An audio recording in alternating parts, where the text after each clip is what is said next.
बहुत जल्दी श्री कृष्ण की प्राप्ति कराने में समर्थ हैं श्री तुलसी महारानी जी। प्रिया जी का बताया हुआ उपाय श्री वृंदा सखी, ये वृंदावन की अधिष्ठात्री देवी हैं।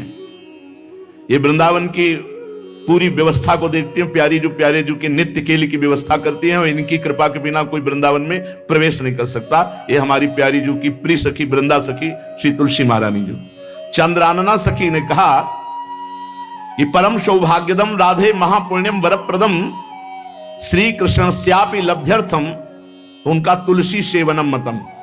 मेरे मत में यदि तुलसी जी की सेवा की जाए, तुलसी जी का यदि स्पर्श हो जाता है, तुलसी जी का नाम कीर्तन किया जाता है, तुलसी जी को प्रणाम किया जाता है, तुलसी जी का वृक्ष लगाया जाता है, तुलसी जी को जल अर्पित किया जाता है और तुलसी दल से नित्य भगवत सेवा की जाए, तो बहुत जल्दी श्री कृष्ण प्रसन्न हो जाते हैं। प्रतिदिन जो तुलसी जी की भक्ति करता है, तुलसी का पौधा रोप करके तुलसी जी का सिंचन करना, तुलसी जी को तिलक लगाना, तुलसी जी को माला पहनाना, तुलसी जी की परिक्रमा करना, तुलसी जी को प्रणाम करना, वो कोटि सहस्त्र युगों तक ऐसा महान सुकृत होता है कि भगवान श्री कृष्ण के नित्य समीप रहता है जो तुलसी जी की सेवा करता है। जब तक मनुष्य की लगाई हुई तुलसी की शाखा प्रशाखा बीज पुष्प सुंदर दल से तुलसी जी सुशोभित होती है, तब तक हजारों कल्पों में श्री हरिधाम में रहते हुए उसका कभी पुण्य नष्ट नहीं होता। जैसे एक दिन तो 1000 कल्प, 2 दिन 2000 कल्प, वो भगवान के नित्य धाम में महान सुकृत के बल से भगवत धाम में रहेगा जो तुलसी जी का पक्का मान लीजिए। जब स्वयं में थे तो तुलसी जी रोपण करके तुलसी जी का एक वन लगाया और रोज नवीन नवीन मंजरी तुलसी दल लेकर प्रभु के चरणों में, कहीं ना कहीं तुलसी जी की कृपा हुई। वृंदावन, ये वृंदा अधिष्ठात्री देवी वृंदावन की है, इनकी कृपा के बिना।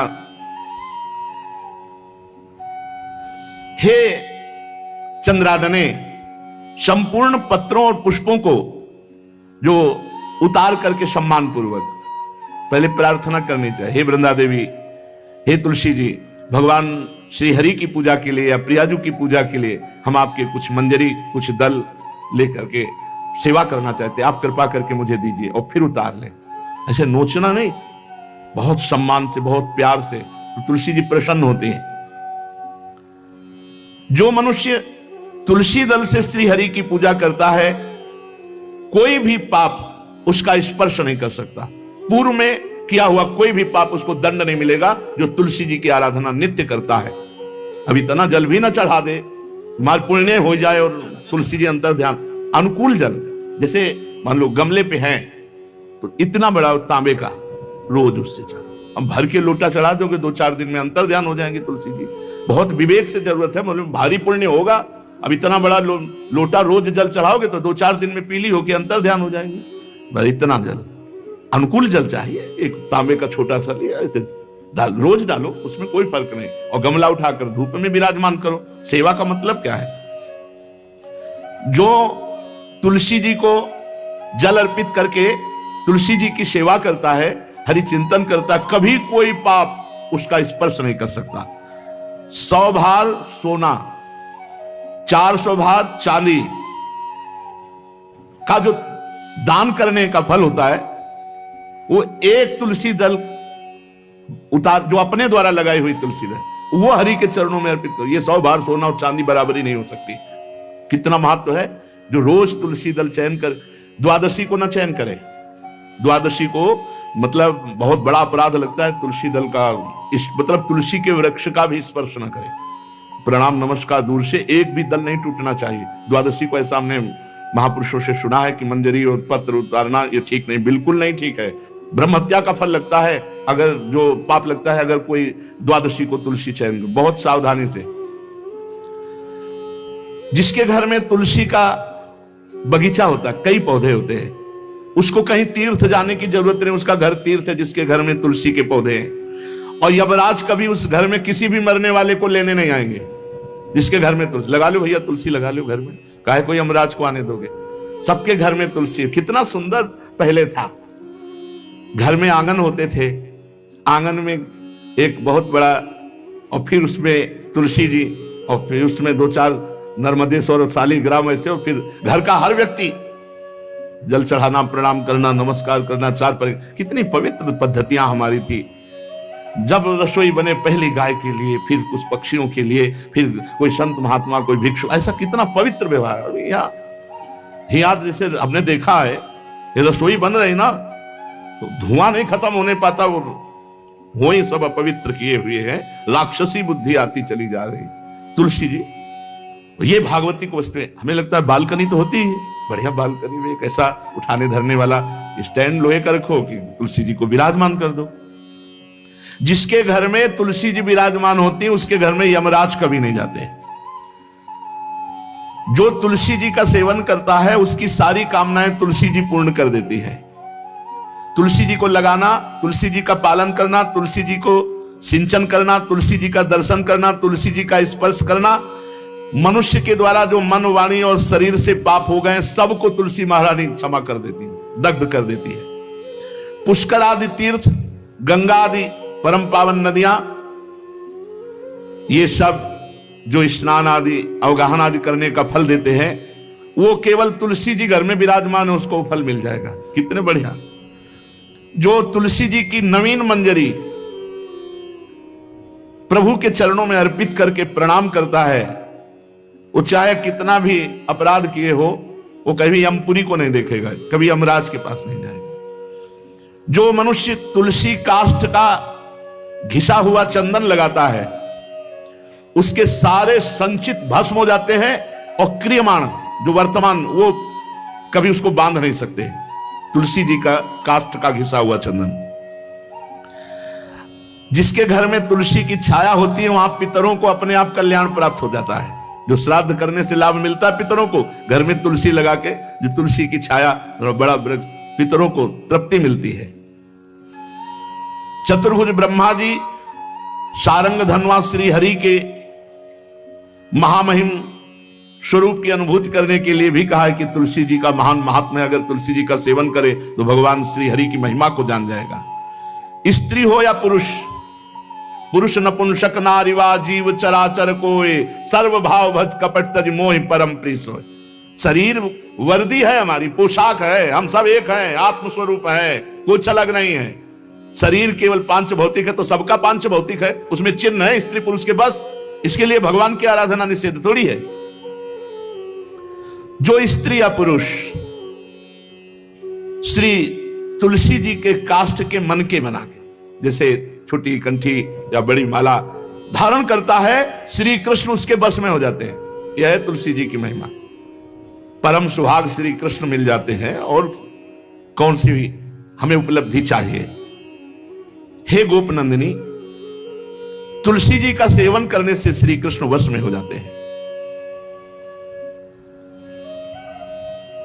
जो तुलसी की माला से नाम जप करता है, काउंटर वाली बात तो स्मृति के लिए भाई है, हम निषेध नहीं करते, नहीं बहुतों के भजन बंद हो जाएंगे, पर हम इतनी महिमा जरूर बता देते हैं कि तुलसी माला से जो नाम जप किया जाता है उससे आध्यात्मिक सिद्धि बहुत जल्दी होती है।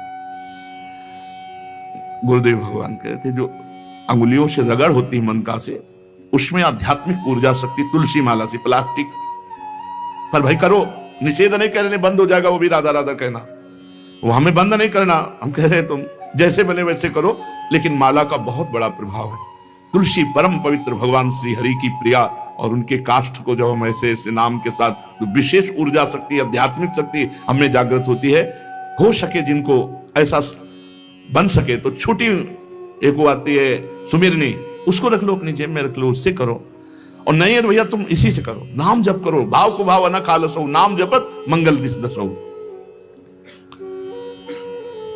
सुंदर सुंदर तुलसी जी के वृक्षों के समीप बैठ करके जो अनुष्ठान किया जाए वो बहुत लाभदायक। श्रीमद् भागवत का, गोपाल सहस्त्र नाम का कोई भी पाठ तुलसी जी के समीप विराजमान करके किया जाए। आचार्य को बुला करके तुलसी पूजन करना चाहिए, विविध प्रकार के अनुष्ठान। अरे तभी तो सब मंगल होता है। पहले था, हमने देखा है, 4 बजे माताजी दरवाजे के सामने लीपती, रोज का काम। जो पुराने घरों में देहरी के आगे आके 4 बजे लीप करके वहां अपना चौक पूर के दीपक जला, क्या पवित्रताएं थी, क्या मंगल था।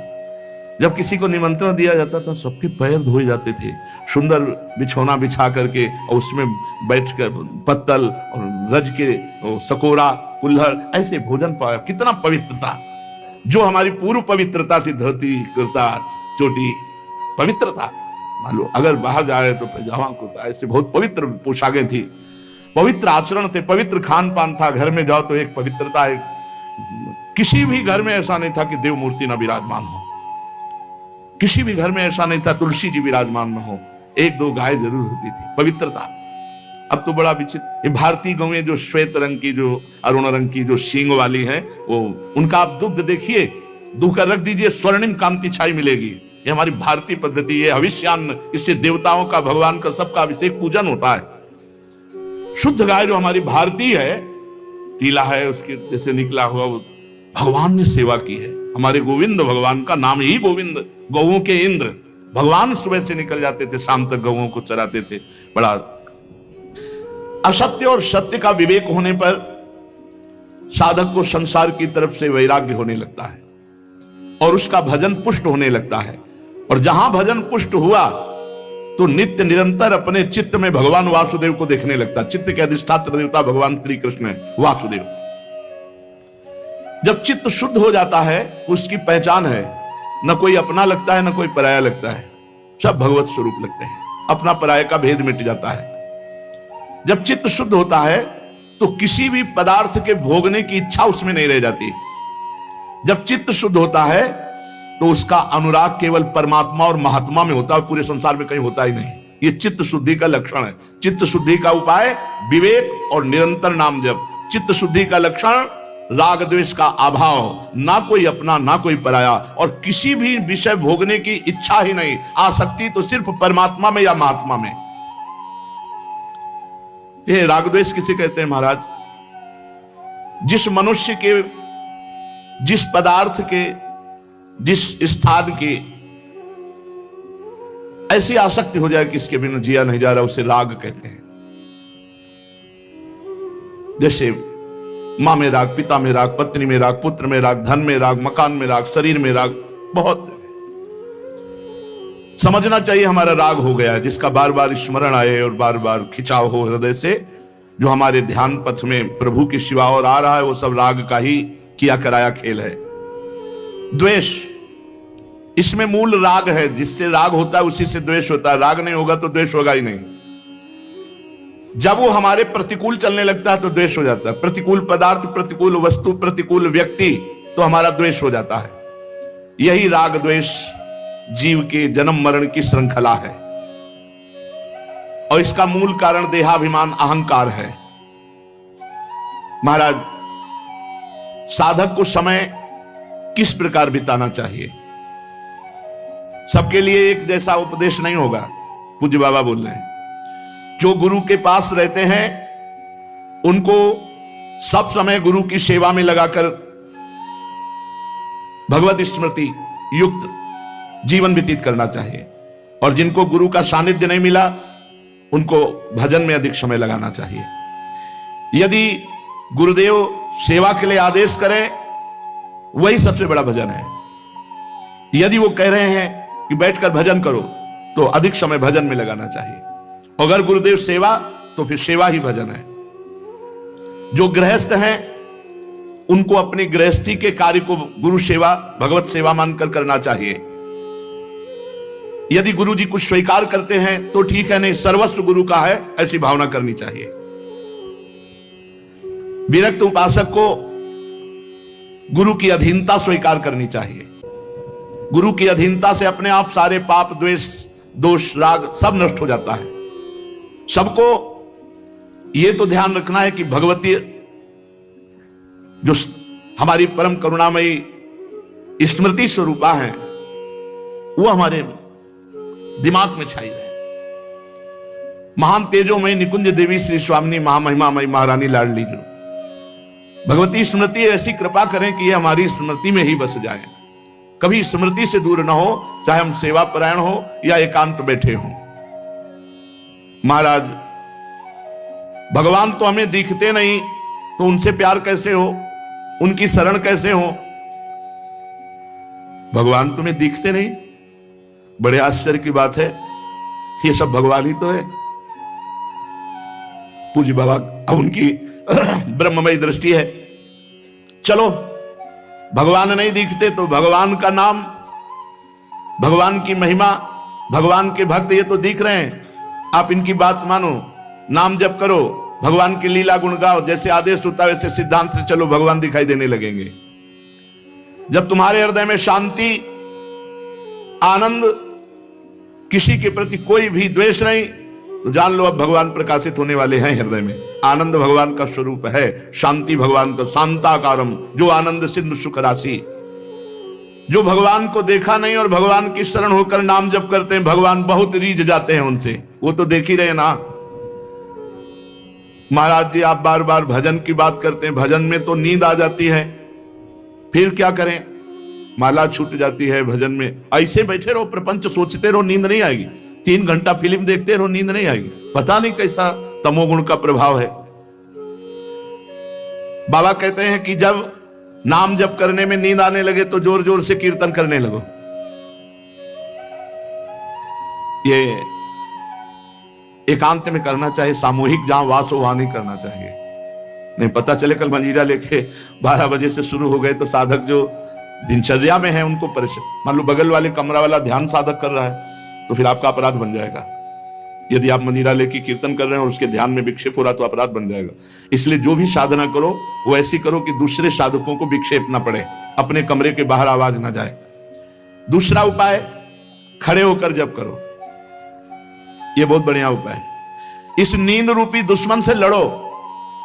ये खड़े होकर भजन करने का अभ्यास गायत्री अनुष्ठान में, नैष्ठिक ब्रह्मचर्य में, क्यों नई अवस्था में नींद ज्यादा सताती है।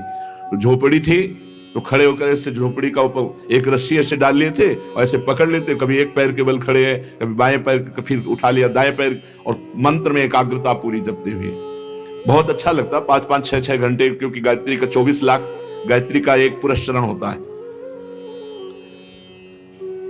भक्त को चाहिए किसी भी स्थिति में भजन के समय में नींद ना आने पावे। बहुत लड़ना पड़ता है, नींद से बहुत लड़ना पड़ता है, एकदम गुस्सा जाते हैं। जैसे बड़ी सावधानी से जप रहे हैं, पता नहीं कब गोल हो गए, माला छूट गया। जब देखा माला छूट गया तो एकदम गुस्सा, अब पूरा माला गया, अब फिर एक से शुरू करना पड़ा। जैसे मान लो आप 99 मनका पे पहुंच चुके हैं और आपका छूट गया तो अनुष्ठान में नहीं माना जाएगा, फिर वहीं से शुरू करो एक से। ये नहीं कि कहीं से भी पकड़ लो, ऐसे शुरू करो, ऐसा नहीं। जब अनुष्ठान किया जाता है तो अगर जितने पे छूटा, अब ये काउंटर दिखाने से थोड़ी चलो, काउंटर आज चला है काउंटर में क्या है कि जितना करो उतना छोड़ दो। हमने गुरुदेव भगवान से, ये तो अभी कुछ समय से चला है, ये तो दिखाई नहीं दिया, पहले कभी दिखाई नहीं दिया, अब तो नई रचना है। नहीं तो छोटा माला वो हाँ सुमेरनी जिसे, और बड़ा माला, ये 2 ही थे तो चलाने के लिए। अब ये काउंटर भगवान की कलयुग महाराज की कृपा से आ गया है कि चलो माला नहीं तो इसको अपना पहन। माला से लोगों को शर्म भी लगती है, पूरा माला डाले ऐसे, बोले भगत बनता, इसमें अंगूठी की तरह पहने अपना। बढ़िया है, बढ़िया है, बहुत बढ़िया है। किसी तरह भगवत स्मृति, भगवान नाम जप हो रहा है बहुत, पर इसमें यह सुविधा है कि 50 में छोड़ दिया, छोड़ दिया। माला में नहीं छोड़ सकते। यदि अनुष्ठान चल रहा है तो आप बोल नहीं सकते, छोड़ नहीं सकते। मान लो आप 107 में पहुंच गए और आपने छोड़ दिया तो नहीं माना जाएगा, फिर एक से शुरू करो। अब जैसे आप माला जप रहे हैं गुरु मंत्र की, तो बीच में गुरु मंत्र की माला जपते हुए बोलना नहीं है। जो जैसे 11 माला का अनुष्ठान दिया गया उसमें बोलना नहीं। अगर बोला तो जहां से बोला वो फिर वहां से कैंसिल, फिर वहां से शुरू करो। या फिर उसकी पद्धति है, उस माला को ऐसे करके निकाल के मन का रखो, आचमन करो, भगवान से प्रार्थना करो, अत्यंत आवश्यक होने पर बात करो, फिर प्रणाम करो, फिर उसके नीचे वाली मनका से, जहां से रखा है नीचे वाली मनका से शुरू कर दो। ऐसे नहीं कि ऐसे खड़े बात कर रहे हैं फिर घुमा रहे हैं, तो क्या फर्क पड़ता है? दिमाग में क्या फर्क पड़ता है? कौन सा परिवर्तन हो रहा है? जो हमारी वैदिक सिद्धांत पद्धति है उसी से लाभ प्राप्त होता है। महाराज, जो नींद है उससे लड़ना पड़ता है। भजन करना बहुत ऊंची बात है, इसलिए हमको खड़े हो जाना पड़े, टहलना पड़े, हमें नाम जप करना, हमें मंत्र जप करना। उस समय नींद नहीं आनी चाहिए। अभ्यास बहुत बड़ी ताकत होती है। आंख मूंद के ठीक लक्ष्य पे गोली मार दे जिसका अभ्यास है, और अपने अभ्यास नहीं किए तो कुछ नहीं होने वाला। अभ्यास योग युक्तेन चेतसा नान्यगामिना। आज भी वही दिनचर्या है जो बाल्यावस्था से गुरुजनों ने सिखाई थी, वैसी दिनचर्या।